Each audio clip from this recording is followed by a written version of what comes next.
Bismillahirrahmanirrahim. Alhamdulillahirabbil alamin. Wa bihi nasta'inu ala umurid dunya waddin. Allahumma shalli wa sallim wa barik ala habibina wa syafi'ina sayyidina wa maulana Muhammadin wa ala alihi wa ashabihi wa man tabi'ahum bi ihsanin ila yaumiddin. Amma ba'du. Bismillah. Mari kita lanjut lagi malam hari ini. Kita belajar sebentar basic human fears. Yang ditakuti orang itu secara umum ini. Yang pertama, takut gagal. Tidak ada orang yang bilang saya ingin gagal saja, Pak. Tidak ada. Semua orang ingin sukses. Nah, yang kedua, takut ditolak. Takut tidak ditolak ya, tidak cuma urusan nembak pasangan ya, banyak macam-macam ditolak itu. Ditolak itu tidak diterima.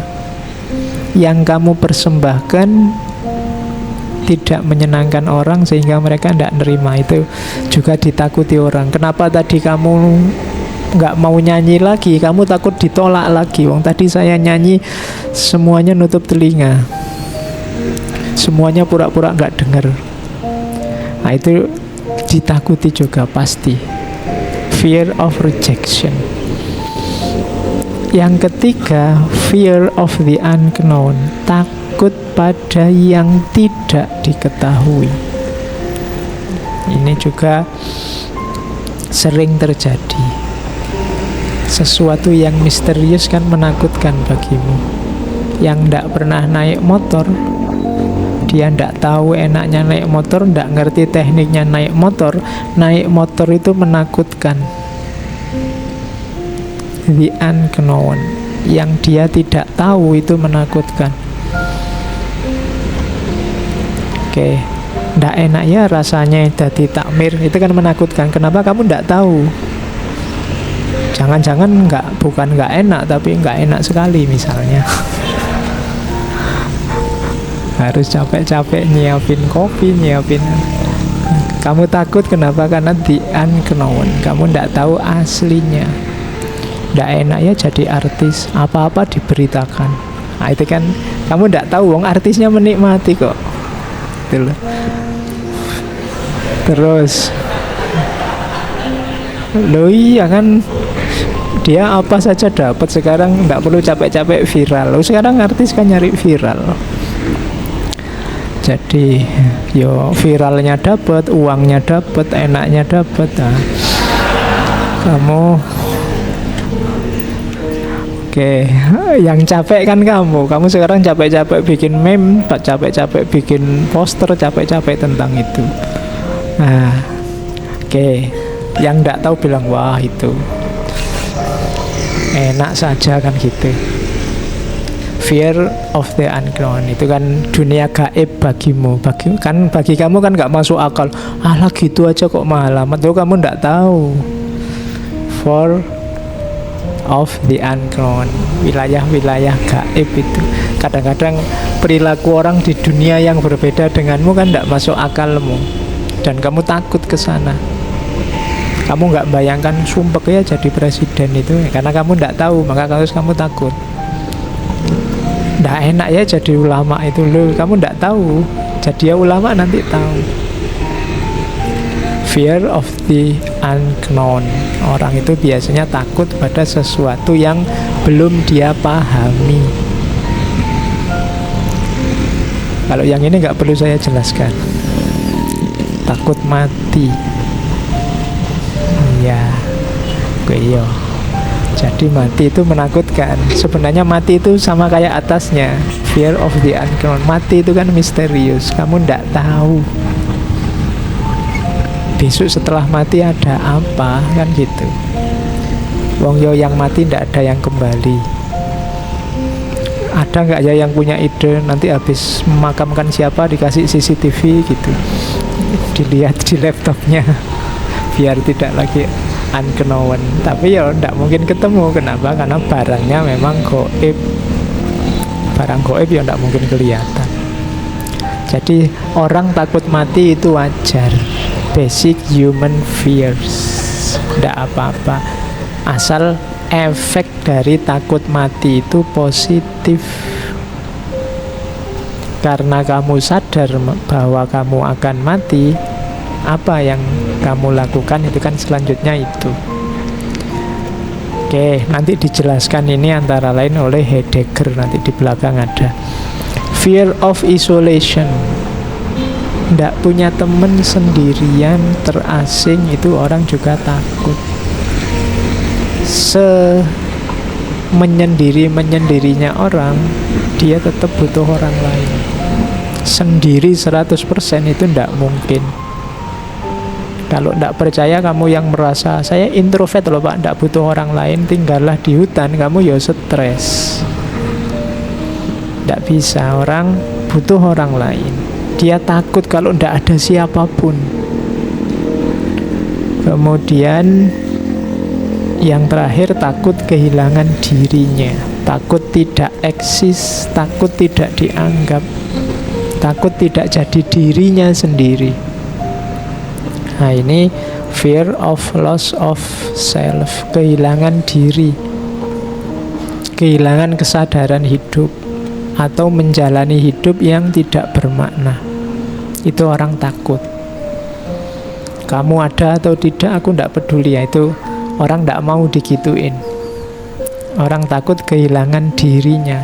Ini basic human fears. Ini dasar yang orang pasti takut menghadapi ini. Meskipun formatnya beda-beda. Nah, ini yang tadi saya bilang, takut itu wajar, cuma takut yang sehat dan takut yang rasional, masuk akal.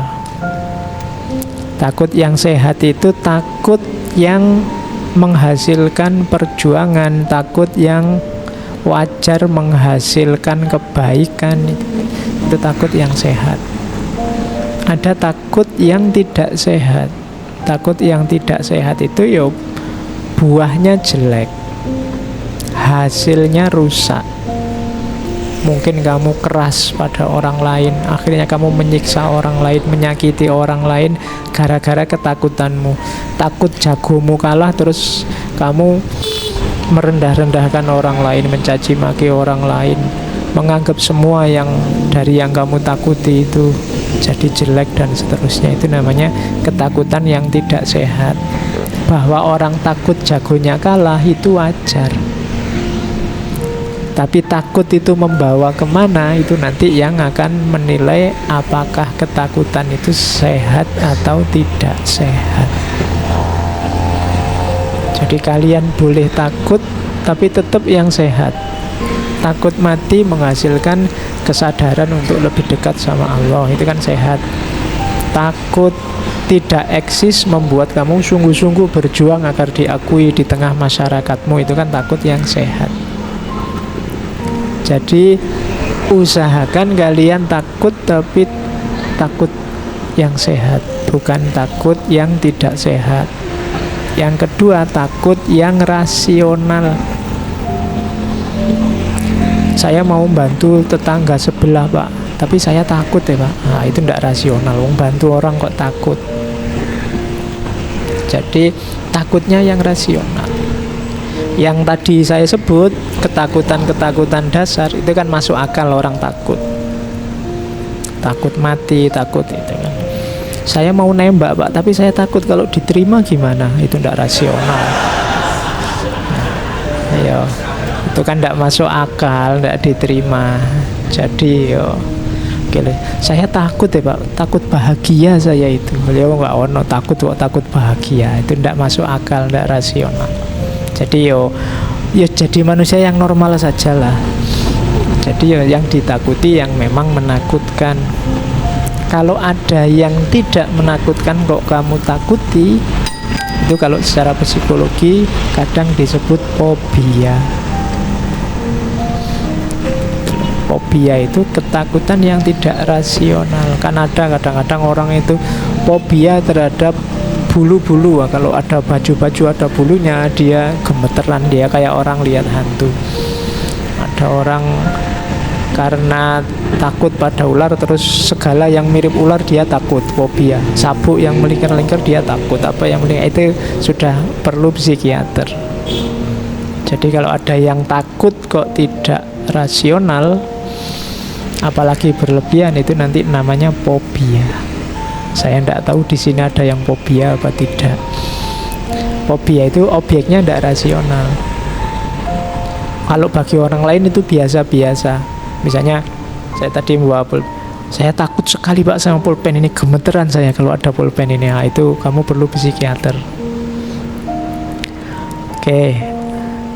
Terus jadi ini kategori-kategorinya. Nah, takut itu nanti ada teori. Seperti saya bilang tadi, sebenarnya ketakutan itu kuncinya ada pada pikiran. Akarnya rasa takut itu ada dalam pikiran kita. Jadi takut itu kan ketika ada sesuatu yang kamu pastikan dia membahayakanmu, sehingga harus kamu hindari jauh-jauh. Kamu menganggap bahwa sesuatu itu sangat berpengaruh dalam hidupmu, bisa mengganggumu. Nah, itu kan adanya dalam pikiran. Kamu takut tidak punya uang. Kenapa? Karena menurutmu uang itu sangat penting. Kamu takut tidak punya pekerjaan karena menurutmu pekerjaan itu mutlak. Karir yang sesuai yang kamu inginkan itu harus. Kamu takut apalagi macam-macam, mungkin termasuk pasangan. Itu kan adanya di pikiran. Jadi sumber ketakutan itu adanya di pikiran. Padahal kalau versi Buddhisme, segala sesuatu itu sebenarnya hakikatnya netral. Kalau pakai bahasa Buddhisme dia kosong. Penting tidaknya, maknanya baik atau buruk, itu pikiran kita yang mengolah. Ngaji ini penting atau tidak, itu tidak ada di ngaji ini sendiri, tapi dalam gagasan kita, pikiran kita tentang ngaji ini. Jadi kamu ganteng apa tidak, itu kan mungkin tidak terletak di wajahmu, tapi terletak di pikiranmu. Mungkin konsepnya orang tentang ganteng dan tidak itu seperti apa. Jadi kalau ada orang bilang, kok kamu nggak terlalu cakep, jelek gitu, loh, konsepnya aja diganti. Iya kan? Mungkin selama ini yang disebut ganteng itu yang hidungnya mancung, kulitnya putih, wajahnya agak kebulean gimana, itu ya tinggi besar. Loh, itu kan konsep yang ada di kepalamu. Kalau ingin bahwa ganteng itu kamu, gantian konsepnya. Itu kan konsepnya Bapak. Kalau menurut saya ganteng itu yang kecil, pesek, kemudian rambutnya keriting, ya kan adanya di pikiran. Cantik juga begitu. Menyenangkan atau tidak juga begitu. Bahkan penting atau tidak juga begitu. Kuncinya di pikiran. Termasuk ketakutan. Gitu. Hujan itu cuma air. Dia jadi membahayakan atau tidak, itu ya konstruksi berpikirmu yang menanggapi hujan. Tsunami ya tsunami aja, dia peristiwa alam. Kamu tanggapi dia jadi azab, apa dia itu adalah ujian, apa dia itu, lo itu kan pikiranmu yang menanggapi, yang membaca, yang membunyikan. Jadi hidupmu itu maknanya ada di pikiranmu. Harapan-harapanmu dan ketakutan-ketakutanmu adanya di pikiranmu. Maka berpikirlah yang sehat. Kuncinya hidupmu itu ada di pikiran. Hidup bahagia itu, Pak, uang banyak, istri cantik, rumah besar. Lah, itu kan versi yang ada di kepalamu sekarang. Ada loh justru orang yang merumuskan hidup bahagia itu tidak punya apa-apa, tidak terikat apa-apa, tidak tergantung apapun, hidup bebas. Loh, ada yang begitu. Dari mana itu muncul? Di pikirannya. Jadi termasuk rasa takut itu kuncinya ada di berpikir. Kalau kamu berpikirnya salah, ya lahirlah ketakutan-ketakutan yang tidak rasional tadi. Jadi maka aturlah cara berpikirmu. Tanggapi segalanya secara sehat. Awas keliru. Gitu loh. Jadi teori pertama itu, rasa takut itu hubungannya dengan pikiran. Tak kasih contoh ya. Ada kisah terkenal sekali kalau di barat, namanya kisah katak kecil, Little Frog. Ini biasanya diceritakan ke anak-anak TK. Kalian tak anggap TK dulu sementara. Jadi satu ketika ada rombongan katak kecil. Hari ini kan populer sekali cebong itu ya. Cuma tadi mau tak tulis kisah cebong itu, nanti tersinggung kalian. Oke, yo ini kakaknya cebong lah, Percil. Ya. Jadi nanti kalau ada yang ngomong kalian kamu cebong, ya enggak, naik kelas sedikit sekarang jadi Percil. Ini kisah Percil, kisah katak kecil. Jadi satu ketika ada Percil, sekelompok percil yang melakukan lomba naik gedung. Terus karena ini unik, ada percil yang naik gedung, terus penontonnya banyak, ingin ngerti nanti juaranya siapa. Nah, waktu hari H yang nonton banyak, supporternya banyak, teriak-teriak. Terus dimulailah lomba itu. Tapi penonton ini begitu lihat gedungnya, wah gedungnya setinggi itu, percilnya kecil-kecil, apa ya bisa nyampe puncak. Maka penontonnya ya komentarnya macam-macam, komentatornya banyak, wah ndak mungkin itu bisa, ndak kuat gak, wong percilnya kecil-kecil gitu, apa ya bisa. Pokoknya teriakan-teriakan itu banyak. Ndak mungkin sampai puncak, ndak akan ada yang bisa mencapai puncak. Sekuat apapun kata-kata itu, ndak akan bisa mereka sampai ke puncak. Sulit lah, mustahil lah, ndak mungkin lah, teriak-teriak gitu.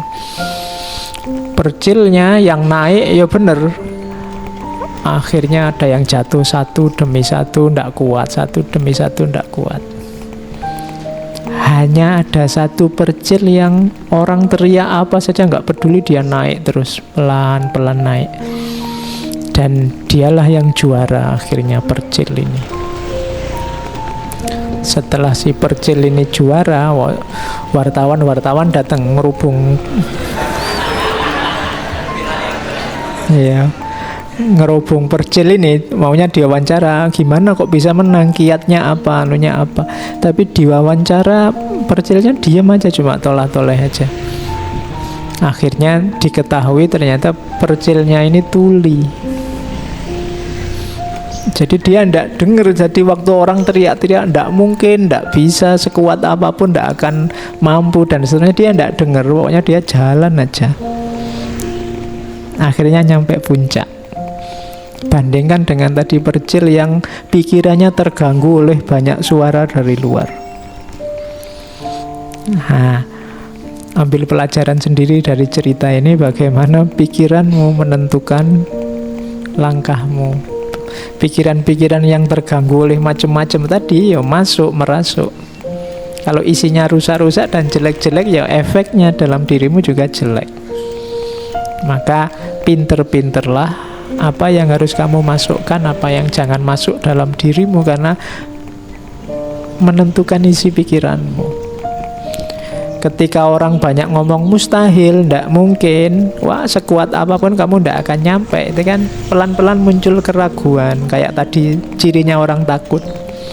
Apa ya aku bisa, kok orang-orang bilangnya begitu, apa ya aku mampu. Akhirnya yang juara yang ndak denger apa-apa. Nah, hari ini kan kamu denger macam-macam, baca macam-macam, banyak, pikiranmu mesti kacau. Kamu ndak tahu mana yang baik, mana yang buruk, mana yang asli, mana yang palsu. Hari ini kenapa terlalu banyak yang masuk?